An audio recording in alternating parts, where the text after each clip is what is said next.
Do you ever look back on your 20s and wonder how the heck you survived on bagels, wine coolers, and 800 calories, but still had enough energy for a 60-minute step class and a night out with your girlfriends?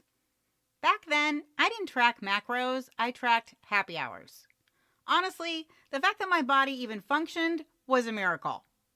But, spoiler alert, it wasn't a miracle, it was estrogen. And now that my estrogen has gone on a permanent sabbatical, hello postmenopause, my metabolism is calling in all the receipts. In today's episode, I'm peeling back the curtain on 10 stupid things women do to mess up our metabolism in perimenopause and beyond, and how decades of restriction, overexercise, and food fear, plus everything we're doing now, like skipping meals, stress snacking, and superwoman schedules, are making it nearly impossible to lose weight. So, grab a quick potty break and toss that bottle of half-used carb blockers in your pantry. You know the ones I'm talking about. And I'll be back to break it all down in less than 90 seconds. Welcome to Are You There, Midlife? It's me, Monica. Hi, I'm Monica Topetti, wife, mom, health coach, and hormone imbalance survivor. And I'm on a mission to help women in midlife balance hormones naturally without drugs, doctors, or divorce. Are you tired of dealing with heavy, painful periods that look like a crime scene? Are you sick of struggling with anxiety, fatigue, or brain fog that... What was I just saying? Are you frustrated doing all the things to lose weight but still packing on pounds faster than a real housewife changes Birkins? Girl, you are in the right place. Join me each week as I spill the tea on what to expect in perimenopause and beyond. From IBS to insomnia, bloating to funky body odor, I'll unpack all the weird stuff happening inside our midlife bodies. Plus, give you the latest science and holistic solutions to manage it all. So ditch the Spanx and hop on board the Hot Mess Express. Let's do this. Hey, beautiful. Welcome back to the show. Okay, so did you know that the average woman starts dieting at age 17? That means by the time we hit 45, we've dieted at least 61 times. 61 diets. And somehow, we're still being told to just eat less and move more if we want to lose weight, which might be the worst weight loss myth since SnackWells. Do you remember those so-called healthy cookies that convinced us zero fat meant zero consequences? I would eat like an entire box at one sitting. Ugh. If you caught last week's episode on why AI can't actually personalize recommendations for our hormone imbalance, you already know that our symptoms aren't random and our history isn't irrelevant. The truth is, midlife weight gain is about more than just shifting hormones.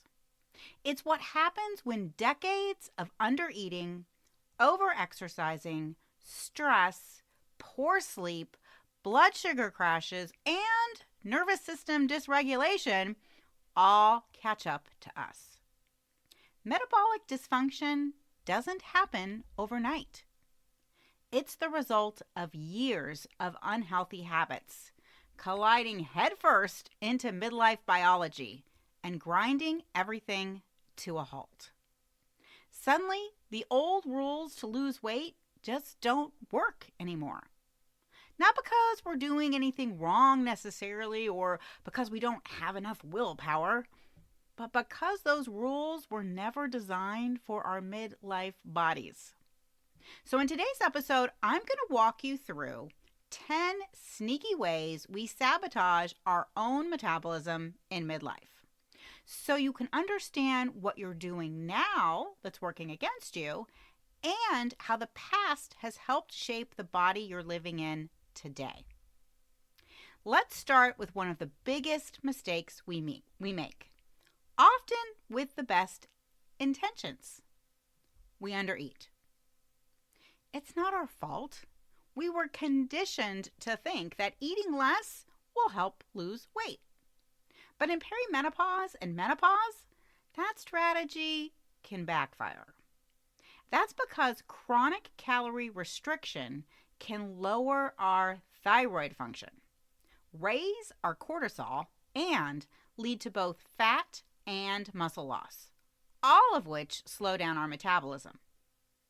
According to a research in the Journal of Women's Health, 1 in 3 women over 40 eat far less than our body actually needs. And unintentionally undereating and overestimating how much food we actually eat in a day can actually lead to a slower metabolism. Less food isn't the fix. It's part of the problem.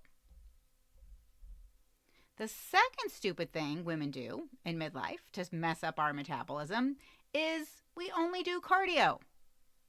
You might think sweating it out on the treadmill or in spin class is the best way to stay slim, but without strength training, we lose the muscle that keeps our metabolism firing. Why is lifting weights so important in midlife? Because estrogen supports muscle maintenance. So, when our estrogen starts to drop in perimenopause and we're not doing anything to offset this loss, muscle loss accelerates and our resting metabolism tanks. Third on the list, we don't manage our stress, and it's wrecking our hormones. Midlife comes with pressure, from juggling a career to carpool to college applications, and many of us live every day in virtual survival mode. But constant stress can lead to constant cortisol. And chronically elevated cortisol not only suppresses our thyroid, which controls our metabolism, by the way, it also disrupts our blood sugar and tells our body to store fat, especially around our belly. Which means our muffin top might be less about calories and more about our overloaded calendar. Fourth on the list, we don't get enough sleep, and our metabolism is paying the price. Let's be honest, sleep in midlife just ain't what it used to be. That's because when estrogen and progesterone start to dip in perimenopause, deep, uninterrupted sleep becomes harder to come by. And that's not only making us feel chronically tired, it's messing with the very hormones that regulate our hunger, fullness, blood sugar, and metabolism. The result? More cravings, more snacking on carbs, more blood sugar swings, and yes, more weight gain, even when we're eating the same amount of calories. Bottom line, sleep resets our hormones, and when we don't get enough, our metabolism stalls. Fifth on the list, we don't eat enough protein, and this is one of the most fixable mistakes we make. Protein does more than just help us build muscle. It's essential for regulating blood sugar, repairing tissue, and supporting our detox pathways that our body uses to clear out excess hormones. And yet, studies show that nearly half of us in our 40s don't meet the daily protein requirements needed to support metabolic health. And that's a problem because as estrogen continues to decline through menopause, our protein requirements only go up. Without enough, we lose lean muscle, our metabolism slows, and yep, you guessed it, we store more fat. Protein is not optional in midlife, and it just might be the fuel your metabolism is missing. Okay, so we've made it halfway through this list, and maybe you're already thinking, this explains so much. If you're starting to see how years of stress, dieting, and doing all the wrong things have added up, but you're still not sure which hormones are out of balance, I've got something that can help. It's my hormone symptom profile assessment. It's totally free, And you can take it right now at bit.ly/takemyhormonequiz. This is the same assessment I use to help clients connect the dots when nothing else has made sense. And in just a few minutes, you'll get a personalized breakdown of the most likely hormone imbalances that are behind your messed up metabolism and why you can't lose weight no matter what you do. Look, you don't need another diet. You need direction. This assessment gives you clarity, and you can take it at bit.ly/takemyhormonequiz or click the link in today's show notes. So let's dive back into what's really messing with our metabolism, because this next one hits close to home for a lot of us. 6th on the list, we go too long without eating. Guilty. Whether it's skipping meals on purpose or just being too slammed to eat, long gaps without food put added strain on our midlife bodies. Bodies that are already working overtime to deal with hormonal shifts in perimenopause and menopause. That's because going too long without eating can lead to elevated cortisol and unstable blood sugar, which can be a double whammy for our metabolism. In fact, according to the latest research, fasting longer than 14 hours can not only slow down our thyroid function, it can also impair how we process certain carbohydrates. Translation, we stop burning fat and start storing it. And since our estrogen, progesterone, and insulin are already in flux, this instability can slow down how our entire system uses energy. Here's the takeaway. Midlife fasting needs to be strategic. There is a difference between a well-timed fast and a missed meal, and our metabolism knows the difference. And speaking of our thyroid, the next stupid thing we do to mess up our metabolism in midlife is ignore a thyroid disorder. Maybe you've been chalking it all up to aging. You know, the weight gain, the constipation, the hair shedding in the shower. But these are all classic symptoms of a thyroid imbalance. And since the thyroid plays a central role in regulating our metabolism, when it's off, everything's off. Here's a truth bomb. Nearly 1 in 5 of us will develop a thyroid disorder in our lifetime. 1 in 5. And this risk only increases more during perimenopause and menopause. That's because, once again, our estrogen levels, they actually help regulate how well our body uses our thyroid hormones. So when estrogen starts to drop, it can disrupt how these hormones support our metabolism.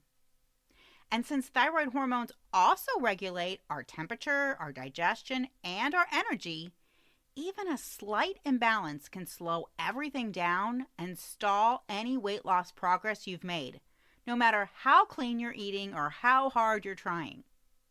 Bottom line, if you suspect your thyroid is off, but your lab work results came back normal, get a second opinion. Or take my free hormone symptom profile at bit.ly/takemyhormonequiz, because a thyroid imbalance can show up in our body long before it actually shows up in our blood work. Coming in at number 8, we're still doing what worked in our 30s to lose weight. We're trying to, at least. Back then, we'd cut carbs, double down on workouts, skip dinner, and drop 5 pounds by the weekend. But that was before our hormones started shifting. Now, those same habits raise our cortisol, increase our insulin resistance, and lead to muscle loss, leaving us heavier, hungrier, and more frustrated than ever. What used to work in our 30s is now working against us in our 40s and beyond. Next on the list, number 9 is we think our past habits won't catch up to us. Surprise! They do. So many of us, myself included, grew up in the 70s and 80s surviving on toaster waffles, Pop-Tarts, pizza bagels, and whatever snack we could microwave in under 3 minutes. We didn't care what we ate, and it didn't really matter. Then we entered our 20s, and we were living on fat-free cookies and lean cuisines and really anything cheap that we thought would keep us skinny. We were never taught how to fuel our bodies properly. We were taught how to stay thin. But years of unhealthy habits created a fragile foundation. Nutrition gaps, blood sugar spikes, ultra-processed food, and diet culture didn't just disappear. They quietly ate away at the systems that kept our metabolism stable and our hormones balanced. And then one day, poof, we entered midlife. Our hormones started shifting. And all of that metabolic damage, it catches up to us. Which brings us to the 10th and final stupid thing women do to mess up our metabolism in midlife. We stop challenging our metabolism. We get busy. We feel tired. We stop lifting weights. We become more sedentary. And then we let go of the habits that once helped us build strength, maintain energy, and support a faster metabolism. But here's the thing. Our metabolism is adaptive. It actually takes cues from us. So when we stop doing the things that signal, hey, I still need energy for this, like eating enough calories or moving consistently, our body responds by doing less. We use less energy. We burn fewer calories. And our muscle mass quietly gets replaced by fat. It's not just aging, it's disuse. It's our body adapting to less. And the longer our body stays in that state, the harder it is to get that momentum back. So there you go. 10 stupid things women do to mess up their metabolism in perimenopause and menopause. Join me back here next week where I'll dig deeper into the weight loss conversation to uncover whether GLP-1s are a viable weight loss solution in midlife. Until then, sending you out into the world wishing you health, happiness, and fewer hot flashes. Hey friend, can I call you friend? Because I already feel like we're friends in my head. Did this podcast teach you something, make you laugh, or feel less like an alien? If so, I would be so incredibly grateful if you could take just 60 seconds to rate, review, and subscribe. That is the number one way you can thank me and support the show. Until next week, stay cool and keep away from sharp objects.